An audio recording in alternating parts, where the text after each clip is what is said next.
You mentioned the heat. Can you just talk about what it's like to try to train in this, especially since this is going to be like the hottest week we've had? Yeah. This week in particular is going to be real warm.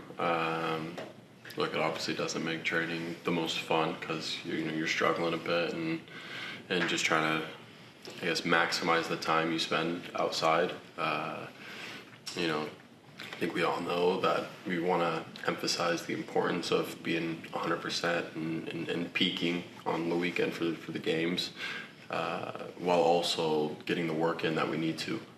So it's just finding that balance of, doing things off the field to prepare yourself properly, and then just maximizing your time that you're spending outside. What was your reaction to some of the conversation around the Club World Cup when they were complaining about the heat and looking forward to the World Cup and stuff like that? And you're like, dude, we do this. MLS does this every year. Yeah. I mean, and that's one of the unique things about MLS, right? And you hear it every year from guys coming to this league for the first time, and the first couple things they mention is always weather and the travel. The distances we travel for away games and the amount of time we spend on the road is very different compared to a European schedule or some other countries. So yeah, it definitely takes some getting used to. So for them complaining about the heat, it's just not what they're used to. I guess 20-some games as a starter now. I kind of want to get inside the head of John Pulskamp. Like, what do you think you've learned about yourself through the 20-something games as the starter? I would say I've developed a lot.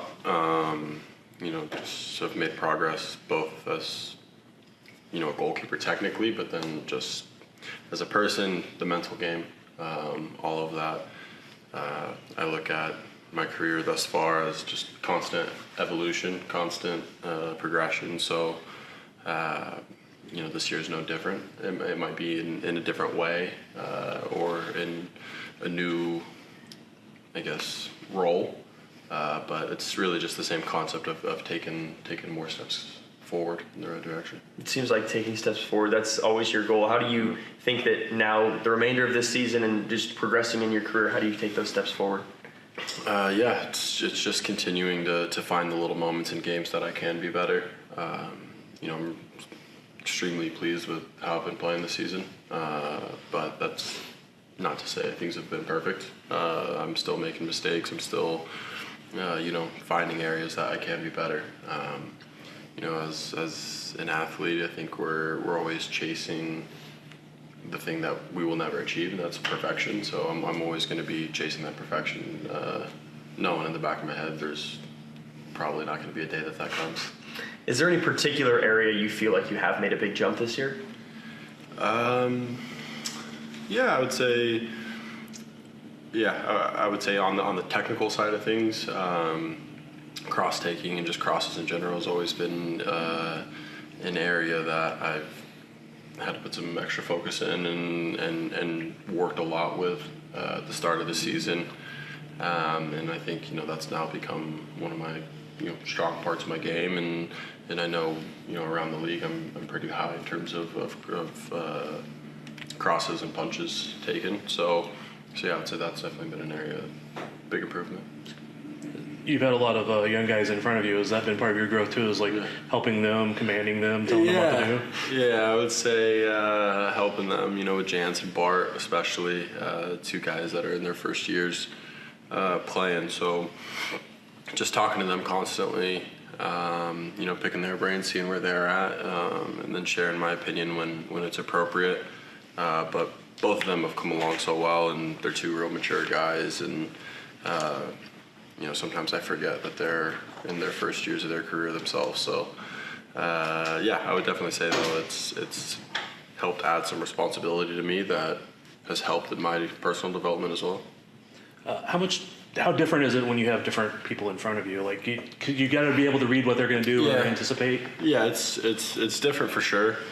But I've also played with all of them enough and spent enough time with them that I know what I'm getting from each guy, and I know maybe how I would approach some things a little differently with each guy.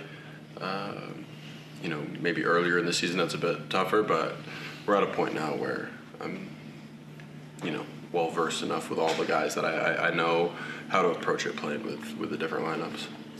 with the team being in, some people will say they will say it's in a rebuild year. Some will not want to say that exactly, but with it kind of being in one of those years where a lot of transformation is going, a lot of building for future, is that maybe a good thing for you that you're like here and kind of suffering through some of those trials and tribulations help you grow?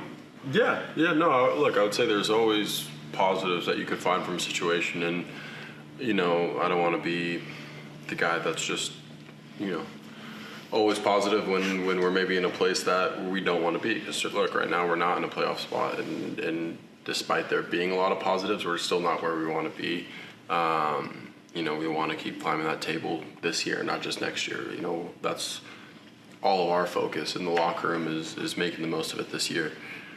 With that being said, there's definitely is positives of this year in terms of the progress that we have shown, with it being sort of a transition year, we'll call it.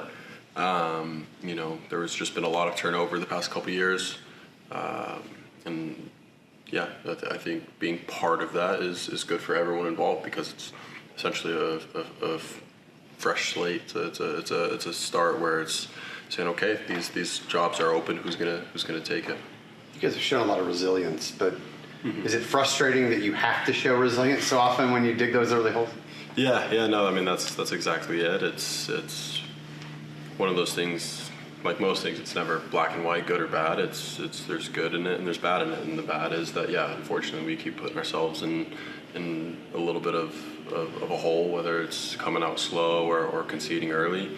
But then on the positive side, we do show a lot of resilience, and we show our ability to come back into games. And now if we could just, prevent going down early and come out the way we play in second halves, then I think we'll be a really, really strong team in this league.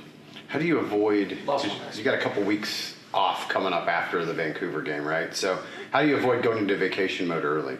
I wouldn't say it's much of a vacation mode. I think we have just one bye week, if I'm correct. So we'll have a couple days, and it comes at a good time. I think by the time you get to July, August, guys start to get a bit fatigued. It's just inevitable. It's hot. You're playing in the summer, and you're playing a lot of games, training. The body just breaks down. So I think if anything, it'll be a positive for us to kind of exhale a little bit and gather ourselves and then go back to the final push of the season. Thank you, John.